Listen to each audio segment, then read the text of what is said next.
Dans les années 1960 et 1970, un tueur mystérieux connu sous le nom de Zodiac a semé la terreur dans la région de la baie de San Francisco. Ce qui rend cette affaire si captivante, c'est la manière dont ce maître du jeu macabre a défié la police et les médias, orchestrant une danse mortelle à chaque pas. Qui étaient ses victimes et qu'est-ce qui rend ce tueur si unique, si insaisissable? L'enquête nous attend plongée au cœur des ténèbres d'un esprit aussi cruel que brillant. Préparez-vous à explorer les recoins les plus sombres de l'âme humaine dans cette traque impitoyable du Zodiac.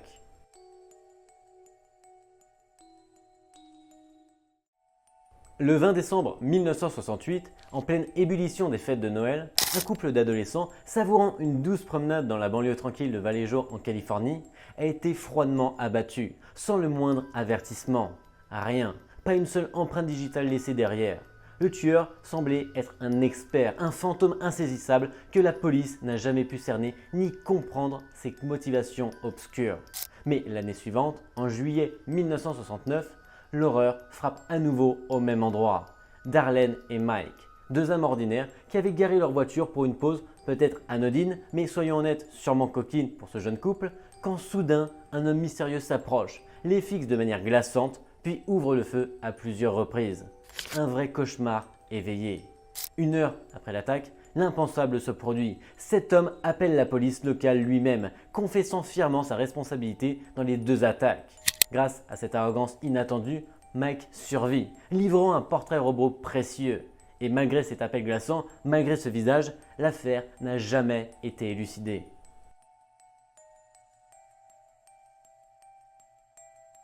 Croyez-le ou non, en août 1969, 3 journaux ont reçu une lettre manuscrite sans adresse de retour. Un homme y avouait être responsable de la mort des adolescents et exigeait que sa lettre soit publiée en première page. Sinon, menace-t-il, il commettra d'autres meurtres. Ces lettres étaient signées par le tueur du Zodiac. En guise de sceau, il avait dessiné un cercle traversé d'une croix. En outre, chaque enveloppe contenait un tiers d'un code censé révéler son identité. La police n'ayant pas réussi à l'arrêter ni à déchiffrer l'énigme, les journaux ont reçu une nouvelle lettre contenant de nouvelles menaces. Quelques jours plus tard, 2 professeurs parviennent à compléter le code. Ce n'était que le début d'un texte dans lequel le tueur se vantait de son plaisir à tuer. C'est ainsi que la légende du tueur du Zodiac a commencé.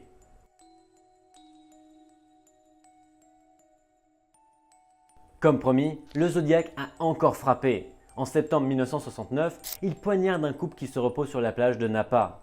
Avant de s'enfuir, il écrit un message sur la portière de leur voiture et une fois en sécurité, il appelle la police pour revendiquer le crime. Ses victimes ont été retrouvées vivantes. Malheureusement, la jeune fille est décédée à l'hôpital. 2 semaines plus tard, un chauffeur de taxi est abattu à San Francisco. Cette fois, le Zodiac ne laisse aucune trace sur le lieu de crime, mais écrit une nouvelle lettre à la presse pour en revendiquer la responsabilité. Comme preuve, il inclut un morceau du t-shirt ensanglanté du chauffeur de taxi. Cette fois-ci, il menace d'attaquer un bus scolaire.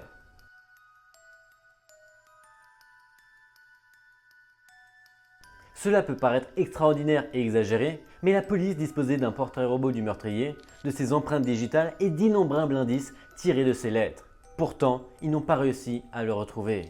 Ce qui rend cette affaire encore plus troublante, c'est que ce tueur psychopathe semblait prendre un malin plaisir à jouer avec les forces de l'ordre. Tel un marionnettiste, il était si sûr de ses talents et de son intelligence qu'il a continué à revendiquer des meurtres et à défier la police pendant des années. Puis, en 1974, il a brusquement cessé ses activités. Pourquoi? Mystère. De nombreux mystères entourent encore l'affaire du Zodiac, notamment la question cruciale de savoir quand ces crimes ont réellement pris fin. L'auteur célèbre de romans policiers, Robert Grace Smith, a avancé que le tueur du Zodiac avait demeuré actif jusqu'aux années 1980, assassinant des dizaines d'autres victimes. Cependant, cette théorie reste controversée et sujette à débat. Avant de disparaître dans l'ombre, le Zodiac a revendiqué un total de 37 meurtres, bien que seuls 5 ont été confirmés.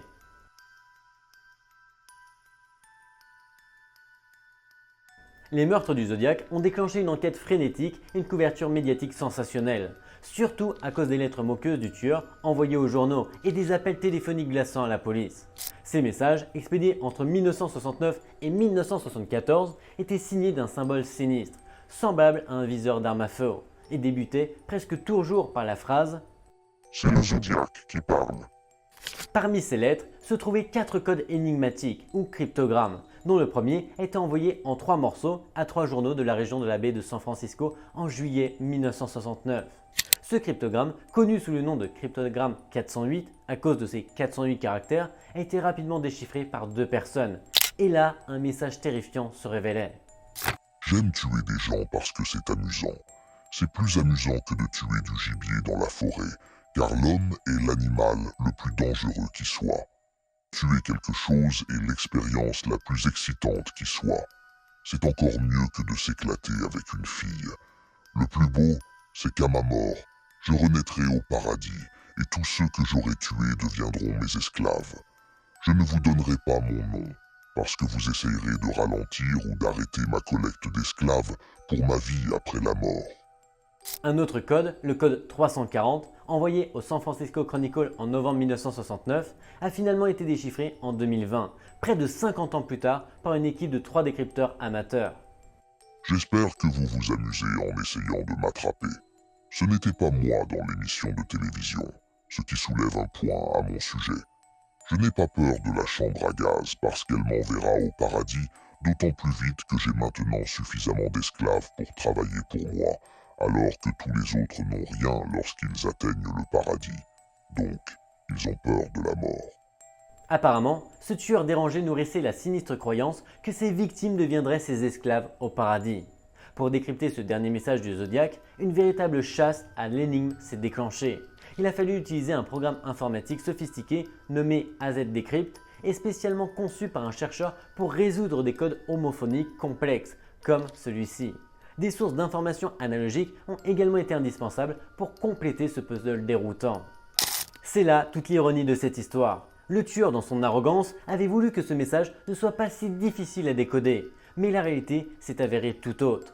Le message était terriblement complexe, rempli de pièges et de détours que même les esprits les plus affûtés trouvaient difficiles à déjouer.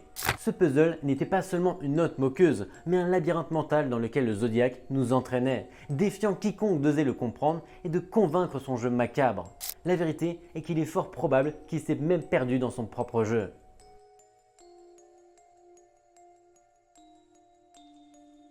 Parcourons la liste des principaux suspects. Le premier suspect est apparu au cours de l'enquête lorsque la sœur de l'une des victimes a déclaré qu'un homme nommé Lawrence Kane, surnommé Kane, avait harcelé sa sœur pendant les jours précédant le meurtre. Kane était le suspect qui ressemblait le plus au portrait dressé. Robert Graysmith, un dessinateur de presse qui est le plus communiqué avec le tueur du Zodiac, prétend qu'il pourrait s'agir de Arthur Leigh Allen, un criminel arrêté en 1974 pour attouchement sur mineur.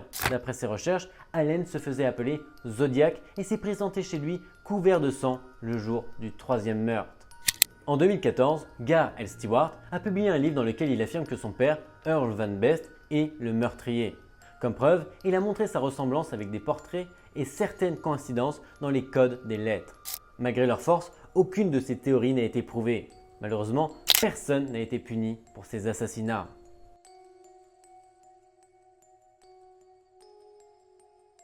Récemment, une équipe de chercheurs appelée The Case Breakers a fait une avancée majeure dans cette affaire.